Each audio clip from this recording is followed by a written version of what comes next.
Olá, gente. Professor Marcos Dominici aqui, professor de arte, e hoje a gente vai falar sobre arte gótica, né? Para a gente começar, eu vou colocar a imagem da Catedral de Notre-Dame de Paris, né, que é localizada em Paris, obviamente, na França, e lamentavelmente, há uns anos atrás, ela pegou fogo, mas eles estão reformando, só que muita coisa da história foi perdida, mas muita coisa foi resgatada. Bom, vou também nortear para vocês um personagem da Disney que você já deve ter escutado falar, eu já montei até uma peça de teatro sobre isso, chamado O Corcunda de Notre Dame. O personagem existe na literatura romântica de Victor Hugo, né, só que é bem diferente dessa visão Disney. Mas, professor, o que é arte gótica? Quando a gente fala de gótico, a gente fala de uma coisa sombria, tenebrosa, entre outras coisas.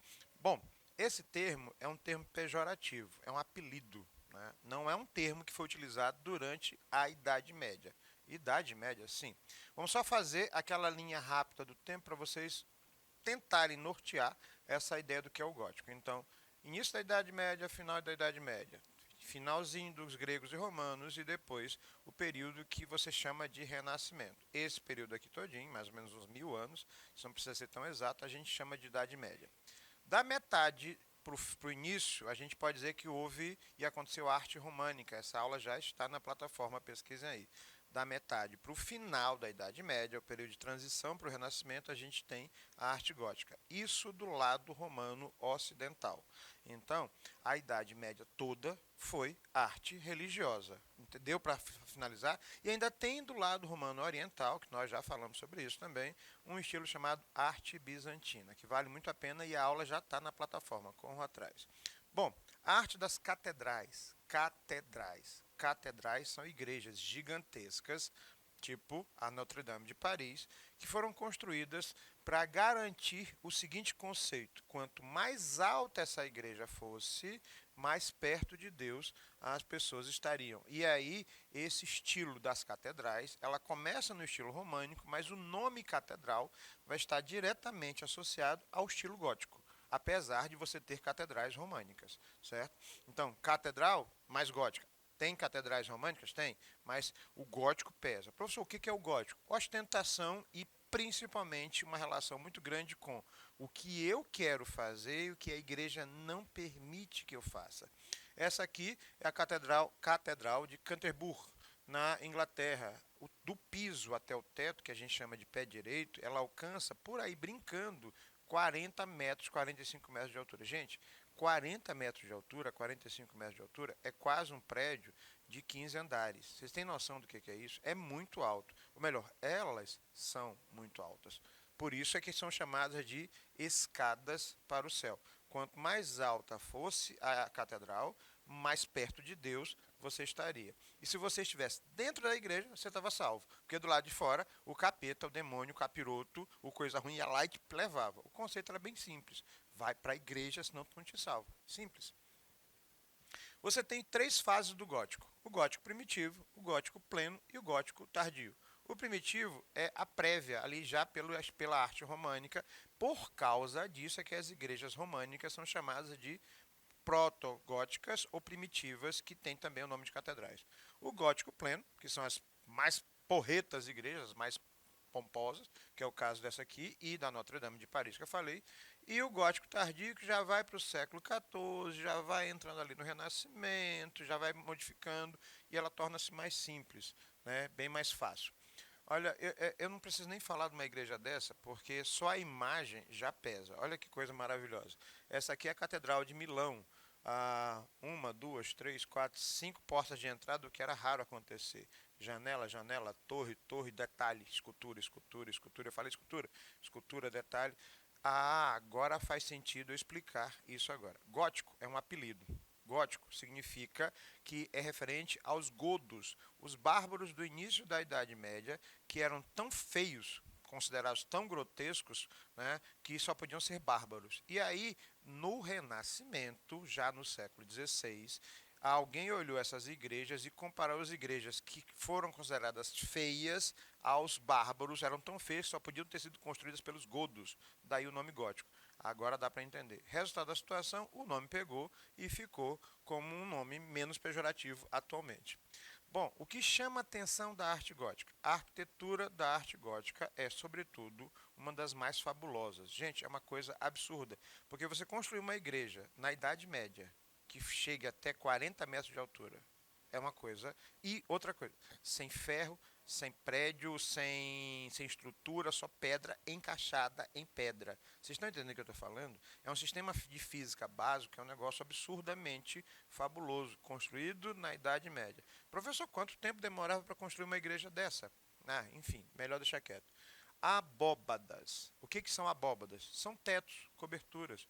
Elas já vêm da Roma Antiga, passam pela arte bizantina, passam pela arte românica, mas na arte gótica, olha aqui isso aqui, gente. É uma coisa absurda. Olha o teto, olha que isso aqui é um dos mais simples. Né? Essa abóbada é chamada de abóbada de nervuras. O que é a abóbada de nervura? É uma abóbada onde todas as partes, todos os elementos, os nervos ficam visíveis, justamente para fazer essa coisa de você olhar e dizer assim, nossa senhora, eu ia dizer outra coisa, mas é melhor não dizer. E quanto mais detalhe, professor, é muito detalhe. Pois é, esse é o estilo gótico. Ele é muito exagerado, ele é muito carregado. E os elementos são muito verticalizados, tanto é que o arco, vou já falar para vocês, que é utilizado é chamado de ogiva, ou arco pontudo, parece uma ogiva nuclear, certo? Essas abóbadas de nervura, elas eram literalmente o elemento mais expressivo da arte gótica. Pronto, apresentando para vocês o arco ogiva. Já caiu uma questão, inclusive com este elemento aqui, né?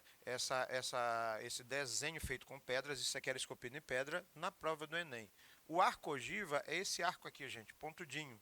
Né? Ele lembra muito uma ogiva nuclear, também chamado de arco gótico. Ele é a marca registrada. Eu não sei se vocês prestaram atenção. Escultura, escultura, escultura, escultura, escultura, escultura, relevo, relevo, relevo, relevo. Por causa disso que é muito pesada a imagem. Por causa disso que são chamadas de góticas. Certo? Vitral. Só para relembrar, nas igrejas românicas se faziam murais. Okay? Nas igrejas bizantinas se faziam mosaicos. Já nas igrejas góticas se faziam vitrais. O que são vitrais, professor? Bom, é estranho dizer isso, mas uma igreja gótica parece que é muito sombria. Todo bom filme de terror americano, bem americanizado, tem uma igreja gótica de fundo. Aquela igreja com vários vitrais, que são janelas cheias de desenhos feitos com pedaços de vidro coloridos. Né? Aí vem, destrói a igreja, os vidros se quebram, pronto. Pronto, mas se ela tem muitos vidros nas paredes, porque as janelas são de vidro e quando a luz bate, a luz invade o piso, por que esse termo gótico está associado a alguma coisa sombria e demoníaca? A gente vai já entender isso. Isso aqui é um vitral. Eu sei que vocês já viram isso em algumas igrejas, inclusive atuais, e esse vitral era justamente para educar as pessoas sobre o que era certo, o que era errado e as passagens bíblicas, já que o povo na Idade Média era literalmente analfabeto. Então vamos lá. Falamos dos arcos ogivas, ou ogival. Falamos dos vitrais. Agora vamos falar dos arcos botantes. E, professor, eu visto aqui naquele filme do Corcunda, de Notre Dame, desenho animado e a live action. Pois é, ele andava, corria por aqui, e cada estátua dessa aqui é um gárgula. Vou já falar para vocês o que é um gárgula. Essa peça bem aqui, como se fosse um braço apoiando a parede, é o que a gente chama de arco botante, para evitar que a parede fizesse assim, ó, caísse. Então, isso aqui é uma estrutura, porque como a igreja era muito alto, chegava num ponto que tinha que fazer um apoio, caso contrário, a parede lá de cima corria isso, fazia assim, ó, despencar, literalmente. Beleza? Rosácea. O que é uma rosácea? É um vitral gigantesco, geralmente na entrada da igreja, criado para iluminar e na hora que o sol, a luz do sol batesse nisso aqui, o desenho, que não parece aqui, mas cada pedaço disso aqui é um vidro, projetasse a imagem toda no chão. É uma gigantesca flor feita com uma moldura de chumbo, de aço, perdão, de metal, mas é chumbo, acho que é chumbo, né, com pedaços de vidro, né, colocados um a um. Às vezes um vitral desse tinha 8.000 pedaços de vidro, gente, e todos coloridos. Né, e como ele era circular e lembrava uma flor, era chamado de rosácea. Bom, torres. Toda a igreja gótica tem torres, certo? Entradas das igrejas. Se a igreja fosse mais simples, uma entrada. Se a igreja fosse mais complexa, duas entradas, três entradas. Sempre uma ou três. Se fosse muito, muito rica, cinco. Sempre ímpares. Entradas das igrejas, retábulos. O que é um retábulo? O altar principal, um altar lateral, um altar lateral. Geralmente o altar lateral é chamado de retábulo. Aqui em São Luís do Maranhão você tem igrejas coloniais que têm retábulos, ou seja, altares laterais menores. Tímpano. O que é um tímpano? Já vou mostrar para vocês. Bom, torre. Essa aqui é a Catedral de Burgos, na Espanha. Torre, torre, torre. Não vou te contar porque a gente vai se perder aqui. Uma, duas, três, quatro, cinco entradas. Certo? Apresentando para vocês tímpano. Esse termo é uma parte do ouvido. Eu não vou discorrer sobre isso, né, porque a biologia não é minha área. O professor Celso pode explicar para vocês melhor e vocês podem pesquisar. Agora, isso aqui é a porta principal. Isso aqui é o arco ogiva acima da porta principal. Essa moldura todinha, cheia de microesculturas, microrelevos, é um tímpano. Para que isso, professor? Porque como o povo não sabia ler e escrever, então o povo chegava na porta da igreja, olhava para o tímpano, ia dizendo e entendendo o que era que a religião dizia, que era certo, que era errado, e tudo era errado, certo? Se você fizesse coisas ruins, você ia para o inferno, já que o capeta também estava na entrada da igreja. Pois é. Pintura. Bom, o que tem destaque na pintura é, primeiro, os vidros dos vitrais eram pintados durante o processo de montagem, então o vidro é colorido. Segundo, iluminuras, painéis e afrescos. Eu já vou falar para vocês o que é cada um deles. Diferente dos outros estilos medievais, não se pintava em paredes, se pintava em peles de animais ou em livros que eram feitos para isso, certo?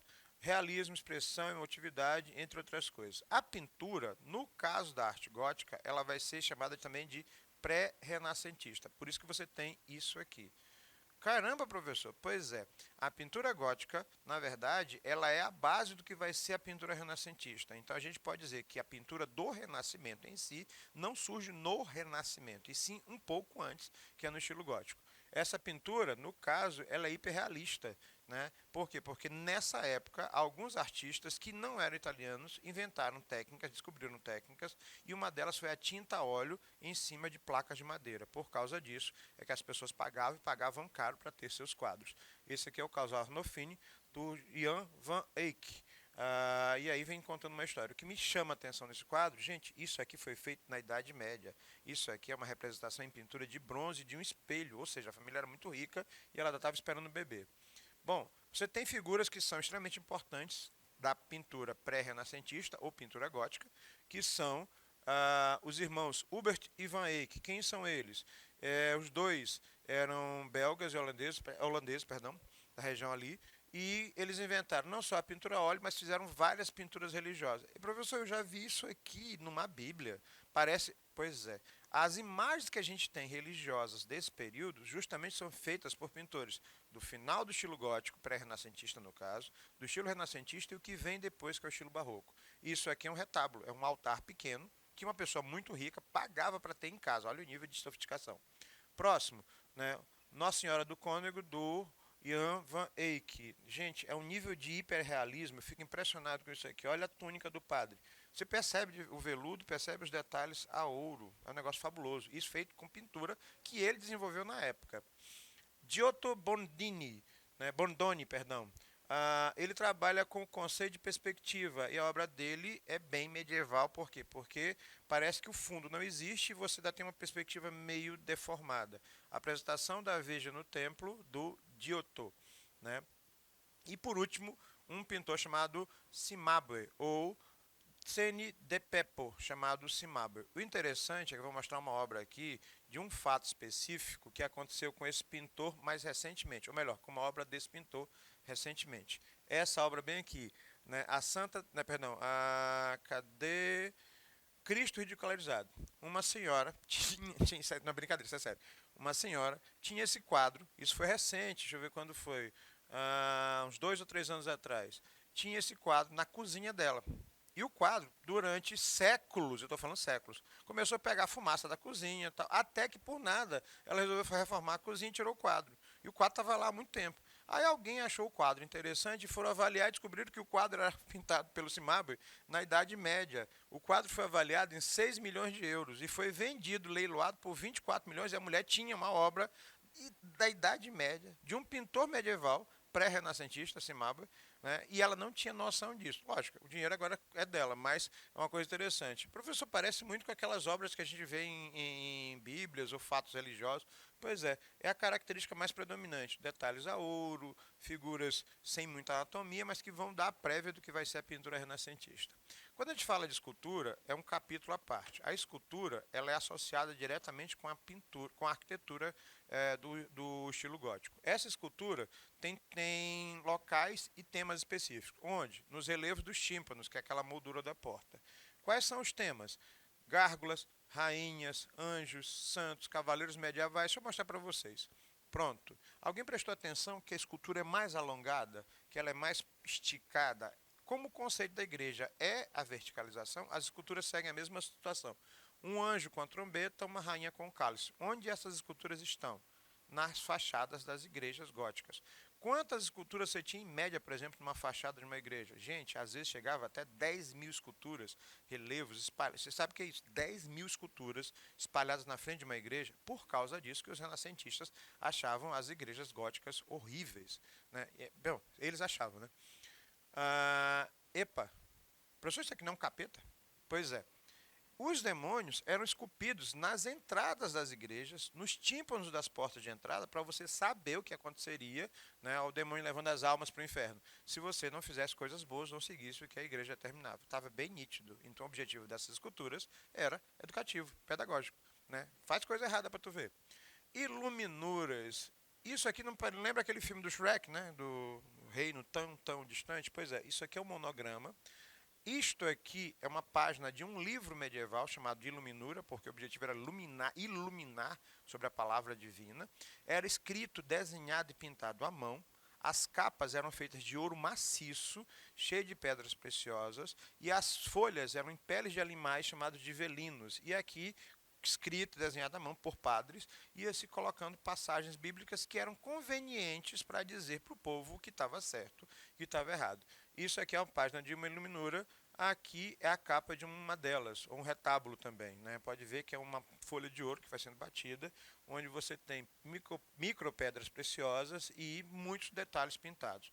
As iluminuras, elas se confundem muito com livros de bruxaria medieval, levando em consideração que, durante a Idade Média, no período gótico, você tem um exagero de crenças sobre figuras míticas e mitológicas, gárgulas, já falar sobre eles, gárgulas, fadas, bruxas. Lembre-se que nesse período também tem a caça às bruxas, então tudo vai combinando e a arte vai representando esse processo. Bom, os gárgulas. O que são os gárgulas? Quem já ouviu falar sobre os gárgulas tem uma história muito interessante sobre isso. No filme da Disney, ele é uma escultura, simplesmente, né, para a gente deixar claro isso. Mas a mitologia era bem interessante. Um gárgula no alto de uma catedral gótica. Então ele olhava a catedral lá de cima para baixo. Gente, a pessoa está chegando na igreja. Aí ela olha para cima e tem um capeta lá em cima. Prestaram atenção no conceito? Um demônio no alto da igreja. Algumas pessoas e alguns padres até diziam que a igreja tinha congelado, porque durante o dia virava um ser de pedra e à noite virava um ser de carne e osso demoníaco e iam buscar as almas dos pecadores para grudar na porta da igreja. Então era muito como ter um relevo novo de um capetinha levando uma alma, porque você já sabia o que podia acontecer. Professor, mas o que era esse gárgula? Menino, nada mais, nada menos do que, deixa eu ver se eu acho uma imagem aqui, uma biqueira de água. A água descia e a boca do gárgula servia para evitar que a água escorresse pela parede. Então tinham várias, né? Parece engraçado isso, tinham várias delas para poder fazer com que a água não escorresse na parede de pedra pura, criando lima, etc, ficasse feio. Só que, em função de comodismo da igreja, em função de controle da população, né, era muito como dizer que se você não estivesse dentro da igreja, esse demônio ia virar um ser de carne e osso e apanhar a tua alma e levar para o inferno, porque é o conceito medieval. Lembre-se que a gente está falando de um período onde tem toda essa mítica, né, monstruosa e demoníaca. Beirais decorados com figuras animalescas e monstruosas, chamados de górgons ou górgonas. Os górgons eram figuras masculinas, as górgonas eram figuras femininas. Agora faz sentido aquilo que eu falei para vocês no início. O estilo gótico é associado ao demoníaco em sombrio justamente por causa dessa coisa do lado de fora é profano, do lado de dentro é sagrado. Então, se eu estiver dentro de uma igreja gótica, eu vou estar salvo, mas se eu for para fora, o gárgula ou uma figura monstruosa dessa vem e busca a minha alma. Né? Lembrem-se que logo depois, durante o período renascentista, você já tem uma discussão, né, onde o homem questiona de maneira antropocêntrica, eu vou repetir a palavra para facilitar minha intérprete, de maneira antropocêntrica, por que ele tem que acatar a igreja. Um abraço, eu vou deixar vocês aqui com essa imagem do gárgula, professor Marcos Dominici. Fui!